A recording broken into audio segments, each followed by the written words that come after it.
பேகுரு சொந்தங்களுக்கு வணக்கம். இன்னைக்கு நேர்காணல நம்மளோட இணைந்திருப்பவர் அரசியல் விமர்சகர் திரு ஸ்ரீகுமார் அண்ணா அவர்கள். அண்ணா வணக்கம். வணக்கம்பா. ஓட்டெல்லாம் போட்டாச்சுண்ணா? ஓட்டு போட்டாச்சு. பரவாயில்ல.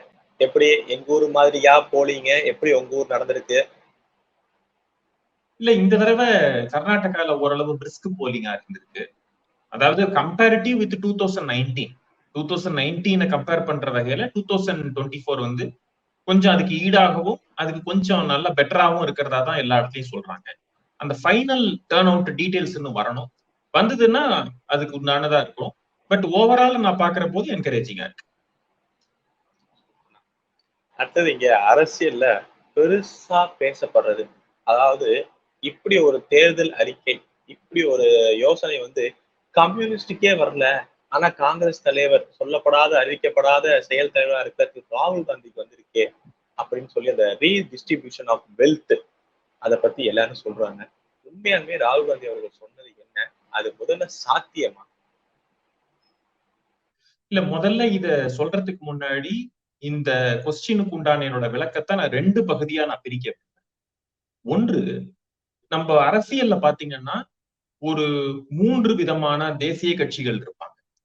ஒண்ணு பாஜக, அது வலதுசாரி சிந்தனை கொண்டவர்கள். இன்னொன்னு காங்கிரஸ், அது மைய சிந்தனை கொண்டவர்கள். இடதுசாரி சிந்தனை கொண்ட லெஃப்ட் பார்ட்டிஸ் இருப்பாங்க. சோ இதுல என்ன நடந்திருக்கு அப்படின்னு பார்த்தா, நரசிம்மராவ், ராஜீவ் காந்தி அவங்க எல்லாம் இருந்த போது ஒரு சென்ட்ரிஸ்ட் பொசிஷன்ல இருந்த காங்கிரஸ் கட்சியாகப்பட்டது கொஞ்சம் கொஞ்சமாக தடம் புரண்டு அவங்க வந்து இடதுசாரி சிந்தனைகளோடு அவங்க போக ஆரம்பிச்சிட்டாங்க. சோ ஆஸ் எ ரிசல்ட் என்ன ஆயிடுச்சு அப்படின்னு பார்த்தா, இடதுசாரி சிந்தனைகளுடைய பொருளாதார கொள்கையா இருக்கட்டும், கலாச்சார கொள்கையா இருக்கட்டும், வெளிநாட்டு கொள்கையா இருக்கட்டும், உள்நாட்டு கொள்கையா இருக்கட்டும், பாலிசி டெசிஷன்ஸா இருக்கட்டும், எல்லாத்திலையும் அவங்களுடைய கருத்தை ரிஃப்ளெக்ட் பண்ற அளவுக்கு காங்கிரஸ் உடைய ஒரு தன்மை மாறிவிட்டது. ஏன்னா காங்கிரஸ் அப்படிங்கறத பொறுத்த வரைக்கும் அது ஒரு பெரிய பிளாட்ஃபார்ம். அந்த காங்கிரஸ்ல வந்து எல்லா தரப்பு கருத்துக்கள் உள்ளவங்களும் இருப்பாங்க. அதுல வலதுசாரி சிந்தனை உள்ளவர்களும் இருப்பாங்க, இடதுசாரி சிந்தனை உள்ளவர்களும் இருப்பாங்க. சோ அதனாலதான் பாத்தீங்கன்னா அது வந்து சென்ட்ரிஸ்ட் பொசிஷனை வந்து அதை அடாப்ட் பண்ணிட்டு இருக்கு காங்கிரஸ் கட்சி. சோ பட் என்ன ஆயிடுச்சுன்னா, அந்த சென்ட்ரிஸ்ட் பொசிஷன் அடாப்ட் பண்ணிட்டு இருந்ததுனால அதோடைய வீச்சு ரொம்ப ஜாஸ்தி இருந்தது. நீங்க அரசியல்ல தமிழ் இந்திய அரசியல்ல பாத்தீங்கன்னா, வரைபடத்துல பாத்தீங்கன்னா காங்கிரஸ் இல்லாத இடங்களே இருக்காது. அவங்களுக்கு வந்து எல்லா இடத்துலயும் ஒரு பிரசன்ஸ் இருக்கும். அப்படிங்கிற போது அது என்ன காரணம் அப்படின்னா, அந்த சென்ட்ரிஸ்ட் பொசிஷன். சோ காங்கிரஸை யாருமே வந்து புறக்கணிக்க முடியாத ஒரு சூழ்நிலை அப்போது இருந்தது. பொருளாதார கொள்கை ரீதியாகவும் சரி, எல்லாமே இருந்தது. கொஞ்சம் கொஞ்சமாக 2004 அதுதான் அதோடைய ஸ்டார்டிங் பாயிண்ட். காங்கிரஸ் கட்சி இடதுசாரி சிந்தனைகளோடு செல்ல ஆரம்பித்ததுடைய ஒரு ஆரம்ப புள்ளி எப்போன்னா 2004. ஏன்னா 2004ல காங்கிரஸ்க்கு தனி மெஜாரிட்டி கிடைக்கல. அப்ப என்ன ஆயிடுச்சு, இடதுசாரி ஆதரவோட தான் அந்த கவர்மெண்ட் அவங்க ஃபார்ம் பண்ணாங்க. So it was with leftist support. மன்மோகன் சிங் அவர் பிரைம் மினிஸ்டரா இருந்தாலும் இடதுசாரிகளுடைய ஒரு ஆட்சியில தான் அது நடந்துகிட்டு இருந்தது. இட் வாஸ் ஃபுல்லி இடதுசாரிகளோட ஆட்சி. அதுக்கப்புறம் 2014ல அது திரும்பி அவங்க மீள்டு வரத்துக்கு ஒரு வாய்ப்பு இருந்தது. ஆனால் 2014லயும் சரி 19லயும் சரி அவங்க கூடுமான வரைக்கும் அவங்க வந்து இடதுசாரி சிந்தனையாளர்களோட பயணிக்கிறத தான் அவங்க விரும்பினாங்க. அதோடைய விளைவு என்னாகப்பட்டதுன்னா, கொஞ்சம் கொஞ்சமாக அந்த காங்கிரஸ் உடைய கிராஃப் குறைவதற்கு அதுக்கு காரணம் ஆயிடுச்சு. பிஜேபி வலதுசாரி சிந்தனையிலிருந்து ஒரு சென்ட்ரிஸ்ட் ரைட், அதாவது வலதுசாரிக்கும் மைய சிந்தனைக்கும் நடுவில் உள்ள பொசிஷனை வந்து அவங்க ஆக்குபை பண்ண ஆரம்பிச்சிட்டாங்க பிஜேபி. சோ அதனால அவங்களுடைய ஒரு அக்செப்டபிலிட்டி இன் இந்தியா வந்து ஜாஸ்தியாக ஆரம்பிச்சது, காங்கிரஸோடது கம்மியாக ஆரம்பிச்சது. இது ஒரு பார்ட். நீங்க செகண்ட் பார்ட்டோடைய கொஸ்டினுக்கு வர, இது இந்த முதல் பார்ட்டுடைய தொடர்புடையது. இந்த ரீடிஸ்ட்ரிபியூஷன் டாக்ஸ் அப்படிங்கிறது, வெல்த் ரீடிஸ்ட்ரிபியூஷன் டாக்ஸ் அப்படின்னு சொல்றது ஒரு முழுக்க ஒரு இடதுசாரி சிந்தனை. ஏன் நான் வந்து இதை 2வது சொன்னேன் அப்படின்னு சொல்றேன் கேட்டீங்கன்னா, இந்த முதல் விஷயத்தை நம்ம புரிஞ்சுக்கிட்டா தான் அதோடைய தொடர்ச்சியை 2வதுக்கு நம்ம கொண்டு வரோம். இதுல இந்த ரீடிஸ்ட்ரிபியூஷன் டாக்ஸ் ஆன் வெல்த் அப்படிங்கிறத, சொத்தில் இருக்கக்கூடிய அந்த பகிர்ந்தளிக்கும் டாக்ஸ் அப்படிங்கிறத ஒரு ஐசோலேட்டட் இன்சிடென்ட்டா, ஒரு தனி ஒரு இன்சிடென்ட்டா நம்ம பார்க்காம அதை ஒரு கோர்வையா தான் பார்க்க வேண்டியிருக்கு. ஏன்னா 2006 பிரதமர் மன்மோகன் சிங், அப்போ இருந்த பிரதமர் மன்மோகன் சிங், இந்தியாவில் உள்ள வளங்களில் ஒரு குறிப்பிட்ட வர்க்கத்தினருக்கே முன்னுரிமை கொடுக்கப்படும், குறிப்பாக இஸ்லாமியர்களுக்கு முன்னுரிமை கொடுக்கப்படும் அப்படின்னு பேசினார். அதாவது இன்கம் எல்லாருக்கும் பொதுவானது அப்படின்னு சொல்லலாம். பிற்படுத்தப்பட்டவர்களுக்கோ பொருளாதார விரிவடைந்தவர்களுக்கோ அதை அவங்களுக்கு இதோட இன்கம் போய் சேரணும் அப்படின்னு சொல்லிட்டு யாருமே தப்பு சொல்லியிருக்க முடியாது. ஒரு குறிப்பிட்ட வர்க்கத்தினரை ஒரு குறிப்பிட்டு சொன்னதுனால அது ஒரு சர்ச்சை கருத்தா மாறிச்சு. அதற்கு அப்புறம் 2012 பி சிதம்பரம் என்ன சொல்றாருன்னா, இந்த இன்ஹெரிட்டன்ஸ் டாக்ஸ் பத்தி நம்ம ஒரு சீரியஸா டிஸ்கஸ் பண்ணணும், இத பத்தி நம்ம ஒரு பெரிய ஆழ்ந்த சிந்தனை உள்ளாக்கணும் அப்படின்னு அவர் தன்னோட கருத்தை சொல்றாரு. அதற்கு பிறகு 2019 இவர் சாம் பிட்ரோடா, அதாவது இந்த காங்கிரஸின் ஒரு வழிகாட்டுதல் கொடுக்க தலைவர் மாதிரி அவர் இங்க எல்லாம் வெளிநாட்டுல இருக்காரு. பட் என்னன்னா, அந்த காங்கிரஸ் உடைய கொள்கைகளை வகுப்பதில் அவருக்கு ஒரு முக்கியமான ஒரு பங்கு உண்டு. காங்கிரஸ் அவரை கேட்காம எதுவும் செய்ய மாட்டாங்க அப்படின்னு நம்ம வச்சுக்கலாம். ஒரு ராஜகுரு மாதிரி, அரசியல் குரு அப்படிங்கிற மாதிரி வச்சுக்கலாம். சோ அப்படிப்பட்டவர் என்ன சொல்றாரு 2019, இந்த மிடில் கிளாஸ் பீப்புள், அதாவது இந்த மத்திய வகுப்பினர் யாருமே ரொம்ப செல்ஃபிஷா இருக்கக்கூடாது, அவங்க மேல ஒரு டாக்ஸ் போட்டா அதை ஏத்துக்கணும். அதனால அந்த கவர்மெண்ட்டுக்கு வர டாக்ஸ மத்திய வகுப்பினருக்கு கொடுக்கும்போது அந்த டாக்ஸை அவர்கள் மனமுகந்து ஏற்றுக்கொள்ள வேண்டும், கிரம்பியா இருக்கக்கூடாது, அதை செல்ஃபிஷா ஃபீல் பண்ணக்கூடாது அப்படின்னு அவர் சொல்றாரு. அதோடைய தொடர்ச்சியா இப்ப பாத்தீங்கன்னா இந்த ரீடிஸ்ட்ரிபியூஷன் ஆஃப் வெல்த் அப்படின்னு சொல்றாங்க. ரீடிஸ்ட்ரிபியூஷன் ஆஃப் இன்கம் கூட கிடையாது, ஞாபகம் வச்சுக்கோங்க. வெல்த் அது ஒரு பாயிண்ட். அதாவது வருமானத்தில் டாக்ஸ் கிடையாது, சொத்தில் டாக்ஸ், இது ஒரு பாயிண்ட். ரெண்டாவது, இந்தியாவில் உள்ள சொத்தின் மீது டாக்ஸ் கிடையாது, இந்தியர்களின் சொத்தின் மீது டாக்ஸ், இது ரெண்டாவது பாயிண்ட். இந்த டாக்ஸ பகிர்ந்தளிக்கிறேன் அப்படின்னு சொல்றாரு. பகிர்ந்தளிக்கிறேன்னு சொல்றது கூட பிரச்சனை கிடையாது. சொல்றது என்ன சொல்றாருன்னா, இந்த அன்எம்ப்ளாய்டு யூத்தா இருக்கட்டும், எல்லாருக்குமே இதை பணம் பகிர்ந்தளிக்கிறேன் அப்படின்னு சொல்றாரு.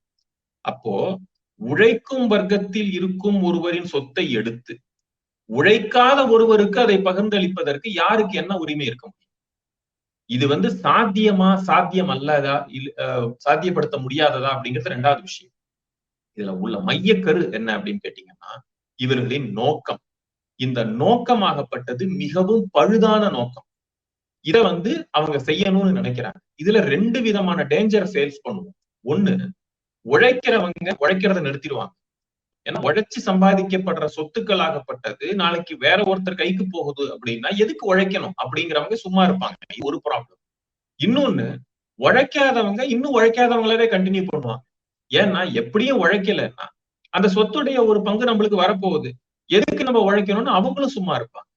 சோ ஒரு உலகத்திலேயே மக்கள் தொகை ஜாஸ்தியா கொண்ட ஒரு நாட்டுல உழைக்கும் வர்க்கத்தினரையும் விவசாயிகளையும் ஆண்டர்பிரனர்ஸையும் ஜாஸ்தியா இருந்து தொழில் முனைவோரையும் ஜாஸ்தியா இருக்கக்கூடிய ஒரு நாட்டுல, மனித வளம் மேம்படுத்த வேண்டிய ஒரு நாட்டுல இப்படிப்பட்ட ஒரு ரெக்ரெசிவான, ஒரு பழமைவாதமான, ஒரு நாட்டின் பொருளாதாரத்தை பின்னோக்கி எடுத்து செல்லக்கூடிய ஒரு கொள்கையை வகுக்கிறார்கள் என்றால் எந்த அளவுக்கு அவர்கள் மனது பழுதடைந்திருக்கிறது என்பதை நம்ம புரிஞ்சுக்கலாம்.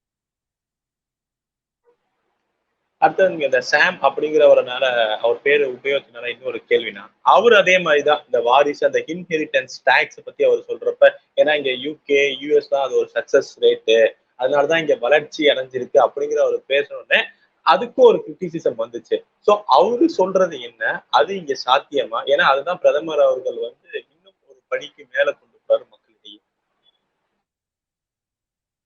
இல்ல, இதுல சாத்தியம் அப்படிங்கிறத விட இவங்க எல்லாருடைய ப்ராப்ளம் என்னன்னா, இவங்களுடைய நோக்கங்கள், இவங்களுடைய எண்ணங்கள் எல்லாமே வெளிநாட்டுல இருக்கிற அந்த பொருளாதாரத்தை மையமா வச்சிருக்கிற ஒரு விஷயமாவே இருக்கு. எந்த விதத்திலயும் நம்ம நாட்டோட இது வெஸ்டர்ன் இன்ஃப்ளூயன்ஸ் சொல்றீங்களா, இல்ல இது ஃபுல்லா லெஃப்ட் இன்ஃப்ளூயன்ஸ் சொல்றீங்களா? இல்ல, இது யூஎஸ்ஆ இருக்கட்டும், யூகேயா இருக்கட்டும், எந்த நாட்டை சேர்ந்தவங்களா இருக்கட்டும், நான் சொல்ல வர்றது என்னன்னா, இவங்க தாட் ப்ராசஸே பாத்தீங்கன்னா வெளிநாட்டு ஓரியன்டா இருக்கு. சோ இது நம்ம நாட்டுக்கு ஒத்து வராத ஒரு விஷயமா இருக்கு. நம்ம கண்ட்ரியில ஏன் வந்து ஒரே விதமான ஒரு டாக்ஸ் சிஸ்டத்தை நம்ம கொண்டு வர முடியல அப்படிங்கறத நம்ம புரிஞ்சுக்கணும். எக்ஸாம்பிளுக்கு நான் சொல்றேன், இது வந்து இந்த இன்ஹெரிட்டன்ஸ் டாக்ஸ் சம்பந்தப்பட்டது இல்ல, நான் ஒரு ஜிஎஸ்டியே ஒரு எக்ஸாம்பிளா நான் சொல்றேன். இப்ப எல்லாரும் சொன்னாங்க, இப்ப இந்த ஜிஎஸ்டியை சொல்றோம் இல்லையா, ஏன் வந்து ஒரே பர்சன்டேஜ் ஆஃப் டாக்ஸ் இருக்க மாட்டேங்குது? இப்ப சிங்கப்பூர்ல பாத்தீங்கன்னா ஒரே மாதிரி இருக்குது, வேற ஒரு கண்ட்ரில ஒரே மாதிரி இருக்குது, ஏன் இந்தியால மட்டும் பல ஸ்லாப்ஸ் இருக்குது அப்படின்னு கேக்குறேன். ஒண்ணு புரிஞ்சுக்கணும், வெளிநாட்டுல இருக்கிற கண்ட்ரீஸ்ல பாத்தீங்கன்னா அவங்க வந்து மேனுஃபேக்சரிங் ரொம்ப கம்மி. சிங்கப்பூர் மாதிரி கண்ட்ரீஸ் பாத்தீங்கன்னா நுகர்வோர்கள் தான் ஜாஸ்தி. சோ அவங்க வெளியே நாட்டுல இருந்து வாங்கிதான் அதை வந்து உபயோகிக்கிறாங்களே தவிர அவங்க நாட்டுல உற்பத்தி பண்றது ரொம்ப கம்மி. சோ அதனால ஒரே பர்சன்டேஜ் ஆஃப் டாக்ஸ் வைக்கிறது உங்களுக்கு ரொம்ப ஈஸி. பட் வேற இந்தியாவில் நினைச்சு பாருங்க, இங்க வந்து உங்களுக்கு சிறு குறு தொழில் செய்யும் தொழிற்சாலைகள் இருக்கு, அதே மாதிரி கனரக தொழிற்சாலைகளும் இருக்கு, அதே மாதிரி ஆடம்பர பொருட்கள் தொழிற்சாலைகளும் இருக்கு, சாதாரண தொழிற்சாலைகளும் இருக்கு. சோ எல்லா தொழிற்சாலைகளும் இங்க இருக்கிற போது எல்லாத்துக்கும் ஒரே பர்சன்டேஜ் வைக்க முடியாது. இப்போ ஒரு ஹவாய் செப்பலுக்கும் ஒரு காஸ்ட்லி ஷூக்கும் நம்ம ஒரே டாக்ஸ் பர்சன்டேஜ் வைக்க முடியுமா? ஒரு சாதாரண மாருதி காருக்கும், ஒரு சாதாரண லக்ஸரி கார் இல்லாத ஒரு சாதாரண வெஹிக்கிள், டூ வீலர் அந்த மாதிரி வச்சு, ஒரு டூ வீலருக்கும் ஒரு லக்ஸரி காருக்கும் வந்து நம்ம ஒரு காமன் டாக்ஸ் பர்சன்டேஜ் வைக்க முடியுமா? முடியாது. அது என்ன காரணம் அப்படின்னு கேட்டீங்கன்னா, உங்களுடைய அந்த அந்த அந்த பர்பஸ் ஆஃப் யூசேஜே வேற. ஒரு சைக்கிள் இருக்குன்னு வச்சுக்கோங்களேன், சைக்கிளை யூஸ் பண்றவங்க ரொம்ப ஜாஸ்தி பேர் இருப்பாங்க, பட் லக்ஸரி கார் யூஸ் பண்றவங்க ரொம்ப கம்மி பேர் இருப்பாங்க. சோ ஜாஸ்தி பேர் யூஸ் பண்ற ஐட்டம்க்கு கம்மி டாக்ஸ் போட்டா கவர்மெண்ட்டுக்கு வருமானம், கம்மி பர்சன்ஸ் யூஸ் பண்ற பொருளுக்கு ஜாஸ்தி டாக்ஸ் போட்டா அது ஒரு விதமான வருமானம். சோ இதுதான் அடிப்படை பொருளாதாரம். எதுக்கு நான் இது சொல்றேன்னா, இன்ஹெரிட்டன்ஸ் டாக்ஸோட அடுத்தது வர. இப்போ நம்ம நாட்டுல வந்து இந்த ஜிஎஸ்டி கூட வெளிநாடுகள்ல ஒரே ஸ்லாப் இருக்கும், நம்ம கண்ட்ரில வைக்காததுக்கு இந்ததான் காரணம். இன்ஹெரிட்டன்ஸ் டாக்ஸை பொறுத்த வரைக்கும் இந்த வாரிசா இருக்கிறவங்க வந்து தனக்கு முன்னோர்கள் ஏதாவது சொத்து சேர்த்து வச்சிருந்தாங்கன்னா அவங்க ஒரு டாக்ஸை கொடுத்துட்டு அதுக்கப்புறம் மிச்சத்தை அனுபவிக்கணும் அப்படின்னு சொல்றாங்க. இது எவ்வளவு ஒரு வெளிநாட்டு மேல்நாட்டுக்கு அந்த அந்த பீப்புள் இருக்காங்க இல்லையா, வெஸ்டர்ன் கண்ட்ரிஸ் உடைய ஒரு சிந்தனை. இந்தியா அப்படிங்கிறது ஒரு குடும்பத்தை மையமாக கொண்ட ஒரு பொருளாதாரம், ஒரு சோசியல் ஸ்ட்ரக்சரே பாத்தீங்கன்னா ஒரு ஃபேமிலி பேஸ்டு எக்கானமி நம்ம கண்ட்ரியில. தொழில் விஷயமே இல்லை, சொத்துக்களே பாருங்க, எப்படியும் ஒரு தாத்தா வந்து தன்னோட பேர பசங்களுக்கு சொத்து சேர்த்து வைப்பாரு, அப்பா அம்மா சேர்த்து வைப்பாங்க. அதே மாதிரி பாத்தீங்கன்னா வாரிசு இல்லாதவங்க தத்து எடுத்துக்கிறாங்கன்னா கூட சொந்தத்துல இருந்து தத்து எடுத்துப்பாங்க, அவங்க மாமா அந்த மாதிரி விஷயத்துல வந்து சொத்து சேர்த்து வைப்பாங்க. இது ரொம்ப காமனா இருக்கிற ஒரு விஷயம். தங்கம் இது போன்ற விஷயங்கள் பெண்களுக்கு வந்து வெளிநாடுகள்ல பாத்தீங்கன்னா ரொம்ப பெருசா ஜுவல்லரி அணிய மாட்டாங்க. இங்க பாத்தீங்கன்னா இந்த தங்கம் அப்படிங்கிறது வந்து எல்லாத்தோடையும் தொடர்பு உள்ளது. தங்கமாக இருக்கட்டும், வெள்ளியாக இருக்கட்டும், ஒரு சின்ன ஒரு பொருள், ஒரு கல்யாணத்துக்கு அது இல்லாம வந்து நடக்கவே நடக்காது. ஒரு கல்யாண முறையே பாத்தீங்கன்னா இந்தியால இருக்கிற கல்யாண முறை வேற, வெளிநாட்டுல இருக்கிற கல்யாண முறை வேற, குழந்தைகளை வளர்ப்பதா இருக்கட்டும் எல்லாமே வேற. அப்படிங்கிற போது இந்த இன்ஹெரிட்டன்ஸ் டாக்ஸ்ங்கிறது அந்த காலத்து அங்க வந்து குடும்பத்துடைய ஒரு பாண்டிங்கே ரொம்ப கம்மி. ஒரு அடலசன்ஸ் வயசுக்கு வந்துட்டாங்கன்னாலே அவங்க ஒரு தனி வாழ்க்கை வாழ ஆரம்பிச்சிருவாங்க வெளிநாட்டை பொறுத்த வரைக்கும். இங்க அப்படி கிடையாது.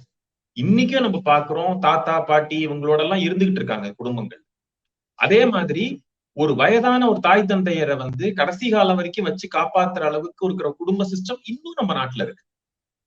அப்பா அம்மாவுக்காக டிரான்ஸ்பர் வாங்காம அவங்கள வந்து வெளியிடங்களுக்கு அழைச்சிட்டு போறதுக்கு இல்லாம கிராமங்கள்லயே இருக்கிறதுனால வேலைகள் எல்லாம் சுருக்கிக்கிட்டு அதே இடத்துல இருக்கிற பீப்புள் வந்து இன்னும் இருக்காங்க. காலையில போயிட்டு சீக்கிரம் அப்பா அம்மாவுக்கு உடம்பு சரியில்லைன்னா சாயந்தரம் சீக்கிரம் ஓடி வந்து அட்டன் பண்ற பீப்புள் இன்னும் இருக்காங்க. சோ இப்படிப்பட்ட ஒரு சோசியல் இன்ஃப்ராஸ்ட்ரக்சர் இருக்கிற நம்ம கண்ட்ரியில இந்த இன்ஹெரிட்டன்ஸ் டாக்ஸ் அப்படின்னு நீங்க கொண்டு வந்தீங்கன்னா அது எந்த அளவுக்கு ஒரு ஆபத்தா கொண்டு போய் முடியும் நினைச்சு பாருங்க. அப்ப சொத்து சேர்த்து வைக்கிறத வந்து நம்ம வந்து தடுத்து நிறுத்த போறோமா, இல்ல சொத்துக்களே இல்லாம அதுக்கு வந்து டாக்ஸ் போட்டு அதை வந்து நம்ம கவர்மெண்ட்டுக்கு கொடுக்க போறோமா? இந்த இன்ஹெரிட்டன்ஸ் டாக்ஸ் பாத்தீங்கன்னா, ஏன்னா நம்ம சாதாரணமா இன்கம் டாக்ஸ் நீங்க வாங்குற வருமானத்துல ஒரு டாக்ஸ் கொடுங்கன்னு சொல்றதுக்கே எத்தனை பேர் நம்ம மனசு சங்கடப்படும். இவ்வளவு பர்சன்டேஜ் இருக்கே, டாக்ஸ் கொஞ்சம் கம்மி பண்ண மாட்டாங்களா, 10%, 5% ஆக்க மாட்டாங்களா? ஏன்னா ஒரு பட்ஜெட் போடும்போது நம்ம எல்லாரும் சொல்ற விஷயம் என்ன, வருமான வரி விலக்குல ஏதாவது ஒரு சலுகை இருக்கா, ஜிஎஸ்டியில வந்து ஏதாவது கம்மி பண்ணிருக்காங்களா, ஏதாவது பொருளுடைய விலை கம்மியா இருக்கா? ஏன்னா இதுதான் ஒரு நார்மலான ஒரு மத்திய தர வர்க்கத்தினருக்கும் அதுக்கு கீழே இருக்கிறவங்களுடைய மனப்பான்மை தான். காசை எப்படி வந்து அவங்க சேர்க்கணும் அப்படின்னு தான் அவங்க யோசிப்பாங்க. சோ நான் என்ன சொல்றேன் அப்படின்னா, இந்த மாதிரி ஒரு எண்ண ஓட்டங்கள் இருக்கிற ஒரு வெஸ்டர்ன் தாட்டா இன்ஹெரிட்டன்ட் டாக்ஸ் அப்படிங்கறத கொண்டு வரணுங்கிறது இதுவும் வந்து ஒரு மோசமான உதாரணம். இந்த இரண்டு விஷயத்தையும், குறிப்பா அந்த ரீடிஸ்ட்ரிபியூஷன் ஆஃப் வெல்த், அதை வந்து பாரத பிரதமர் அவர்கள் எப்படி கையாளுறான்னு பாக்குறீங்க? ஏன்னா ரொம்ப கிரிட்டிசிசம் வருது அவர் சைட்லயும் வந்து பாத்தீங்கன்னா தேர்தல் இதுல வந்து ஆணையத்துல வந்து புகார்கள் கொடுக்கப்பட்டது, இங்கேயும் புகார்கள் கொடுக்கப்பட்டது. ஸோ இந்த காங்கிரஸ் மேனிபெஸ்டோல இந்த இரண்டு விஷயத்த வந்து பாரத பிரதமர் அவர்கள் வந்து எப்படி கையாளுறாரு நினைக்கிறீங்க? இல்ல இத அவர் வந்து கையாளுறதுங்கிறதோட இல்லாம இதை ஹைலைட் பண்ணது மிகவும் சரி அப்படின்னு நான் பாக்குறேன். ஏன்னா ஒரு மேனிபெஸ்டோன்னு ஒண்ணு கொடுக்குறாங்க. அந்த மேனிபெஸ்டோல என்ன சொல்றாங்க, உங்களுக்கு எல்லாருக்கும் குடும்பத்துக்கு ₹1,00,000 கொடுக்குறேன். இது போன்ற ஒரு கவர்ச்சிகரமான திட்டங்களை மட்டும் ஹைலைட் பண்ணதோட மட்டும் இல்லாம ஹைலைட் பண்ணாத விஷயங்களை எடுத்து சொல்றதுதான் ஒரு எதிர்கட்சியோட வேலை. இன்னி விஷயத்துல காங்கிரஸோட எதிர்கட்சியா இருக்கிறது பாஜக. சோ அதோடைய ஒரு தலைவரா இருக்கிறவர் பிரதமர் மோடி. இப்ப காங்கிரஸ்ல நீங்க வந்து மக்களுக்கு தெரியப்படுத்தணும்னு நினைக்கிற விஷயங்களை நீங்க ஹைலைட் பண்றீங்க. தெரியப்படுத்தாம இருக்கக்கூடிய ஒரு சில விஷயங்களை வந்து ஹைலைட் பண்றது யாருடைய வேலை? அப்ப அது வந்து காங்கிரஸோட எதிரணியில இருக்கிற பாஜகவோட வேலை. அதைத்தான் அவர் சொல்றாரு. நீங்க என்னென்னத்தையோ சொல்றீங்களே ₹1,00,000 கொடுக்குறேன்னு, இந்த அவர் என்ன தொடர்பு படுத்தி சொல்றாருன்னா, ₹1,00,000 ஒரு குடும்பத்துக்கு நீங்க கொடுக்குறேங்கிறீங்க. அந்த ₹1,00,000 கொடுக்கறதுக்கு உங்களுக்கு வருமானம் எங்கேருந்து வரும்? அப்ப நீங்க புதிய வரி நீங்க விதிப்பீங்க. அந்த விதியாகப்பட்டது என்ன விதி பாத்தீங்கன்னா, இன்ஹெரிட்டன்ட் டாக்ஸா இருக்கட்டும், இல்ல வெல்த் மேல இருக்கிற டாக்ஸா இருக்கட்டும், இதை நீங்க விதிப்பீங்க. இதை விதிச்சு நீங்க ரீடிஸ்ட்ரிபியூட் பண்ணுவீங்க. சோ இந்த ரீடிஸ்ட்ரிபியூட் பண்ணும்போது அதுக்கு வந்து தகுதி இல்லாதவர்களுக்கும் அது போய் சேரும். அப்படிங்கிறதுனால இது எல்லாத்தையும் அவர் தொடர்பு படுத்தி சொல்றாரு. நீங்க காங்கிரஸ் கட்சி ஹைலைட் பண்ணிருக்கிற எல்லாருக்கும் ₹1,00,000 நாங்க கொடுப்போம், குடும்பத்துக்கு ₹1,00,000 கொடுப்போங்கிறத, அந்த ₹1,00,000 எங்கேருந்து நீங்க கொடுப்பீங்க அப்படிங்கிறத இந்த பின்னாடி இருக்கிற அந்த ஹிடன் அஜெண்டாவை வந்து அவர் வெளிச்சம் போட்டு காட்டுறாரு. இதுல எதாவது இருக்கிறதா எனக்கு தெரியல. பட் இதுல மதத்தை கலந்தது யாருன்னா? இதுல வந்து இப்பவும் போல மைனாரிட்டி அப்பீஸ்மெண்ட் சொல்லிட்டு பாஜக சைட்ல இருந்து காங்கிரஸ் சொல்றதும் பாருங்க, இவங்க மத வெறுப்பு துவேஷம் பிரச்சாரத்துல பண்றாங்க அவங்க சொல்றதும். சோ இதுல மதத்தை கலந்தது யார்? இல்ல இத மதத்தை கலந்தது யார் அப்படிங்கிறதுக்கு முன்னாடி நான் ஒரு சில விஷயங்களை சொல்றேன். அதை வந்து நேயர்களே வந்து அதை புரிஞ்சுக்கணும். ஃபர்ஸ்ட் விஷயம், இப்ப வந்து ஒரு ரிசோர்ஸ் அப்படிங்கிறது எல்லாருக்கும் உண்டானது. இந்த நாட்டின் சொத்து அப்படிங்கிறது இந்த நாட்டு குடிமகன்கள் எல்லாருக்கும் உண்டானது. மதம் கடந்து, ஜாதி கடந்து, வர்க்கம் கடந்து எல்லாருக்கும் உண்டானது. அதை ஒரு குறிப்பிட்ட வர்க்கத்தினருக்கு மட்டுமே முன்னுரிமை அப்படின்னு சொன்னது யார்? அது எந்த கட்சியினர்? இது ஒரு விஷயம்.